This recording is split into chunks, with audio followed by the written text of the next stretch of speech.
Welcome back to the Just Say Something podcast. I'm Philip Clark, and this is where we take time to talk about things that are shaping people's lives in real ways, even when those things are easy to overlook or misunderstand. Today, I want to talk about the pressures teens are under today and how that pressure has changed compared to previous generations. Because while every generation likes to say, these kids today have it easy, the reality is much more complicated. Teenagers have always faced stress. That's not new. There have always been expectations, peer pressure, family dynamics, and the challenge of figuring out who you are in a world that doesn't slow down for you.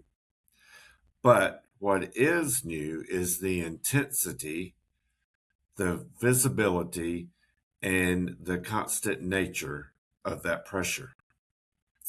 When many of us were growing up, there were natural breaks. You went to school, then you came home. If something embarrassing happened, it usually stayed within a small circle. If you had a bad day, there was space to decompress without the entire world watching. Today, that separation barely exists. For teens now, school doesn't end when the bell rings. Social media follows them home. Group chats continue all night. Academic portals update grades in real time. Expectations are constant, and comparison is unavoidable. Social media plays a huge role in this shift. Teens are growing up in an environment where they are not just living their lives, but also watching everyone else's highlight reel at the same time. They see curated images of success, happiness, popularity, and perfection, and they're expected to measure themselves against it. That kind of comparison is relentless, and it doesn't shut off. Add to that the pressure to perform academically. Teens today are often told from a very young age that their future depends on grades, test scores, extracurriculars, volunteer hours, leadership roles, and college acceptance letters. The message is clear. You need to excel and you need to do it early. There's very little room to just be a kid. Many teens feel like they're constantly being evaluated by schools, by peers, by colleges, by social media, even by themselves. And that kind of pressure can be exhausting, especially when they're still developing emotionally and neurologically. Another major difference is constant connectivity. Teens today are almost never truly offline. Their phones are their social world, their academic hub, their entertainment source, and often their emotional outlet. That level of connection can be helpful, but it can also be overwhelming. When there's no break, there's no recovery times. Stress compounds, anxiety builds, and it becomes harder to tell when something is normal stress versus something that's more serious. We also can't ignore the world teens are growing up in. They're exposed to global crisis, violence, political conflict, climate concerns, and social unrest in real time.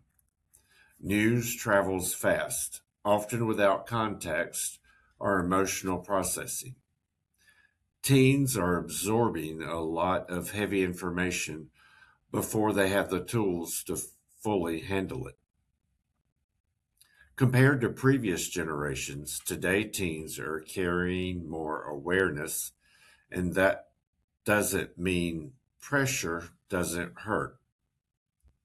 One of the most concerning outcomes of this increased pressure is how it intersects with mental health and coping behaviors. Chronic stress can lead to anxiety, depression, sleep issues, and substance use. When teens feel overwhelmed and unsupported, they may look for ways to escape, numb, or manage those feelings, sometimes in unhealthy ways. That's why prevention and early support matter so much.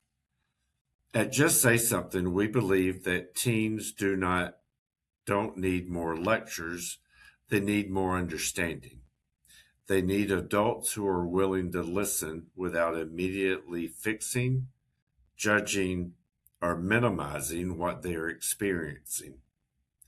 One of the biggest mistakes we make is comparing stress across generations as if it's a competition, saying things like, we had it harder, or you don't know what real stress is yet. Those comments can shut down the conversation. It sends the message that their experience isn't valid. Pressure is pressure, even if it looks different than it used to. If you want to support teens, we have to meet them where they are. That means acknowledging that social media, academic expectations, and constant connectivity have changed the landscape. It means helping them build healthy boundaries, realistic expectations, and coping skills that actually work in today's world. It also means modeling those behaviors ourselves. Teens notice when adults are always on the phone. They notice when rest is treated like laziness. They notice when success is valued more than well being. Prevention starts with environment, with conversations, with relationships. Sometimes supporting teens look like asking open-ended questions and actually waiting for the answer. Sometimes it looks like normalizing stress without normalizing suffering. Sometimes it looks like saying, you don't have to handle this alone. And sometimes it looks like saying something when silence would be easier. If you're a parent, educator, mentor, or community member, your presence matters more than you realize. Teens don't need perfect adults. They need available ones. Here at Just Say Something, we talk a lot about the power of conversations. When it comes to teens and pressures, these conversations can be life changing. Feeling seen, heard, and understood can reduce isolation. And isolation is where a lot of harm begins. If this episode resonates with you, I hope you'll share it. Send it to a parent, an educator, a coach, or a young person who might need to hear that what we're feeling or what they're feeling makes sense.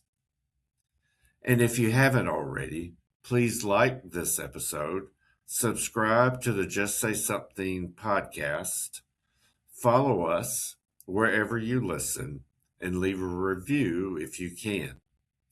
Those small actions help these conversations reach more people and help us keep talking about things that matter. Thanks for listening. Take care of yourselves and take care of the young people in your life. And remember, understanding pressure is the first step towards reducing it. Thanks again. This is Philip Clark with Just Say Something, and we will see you next week.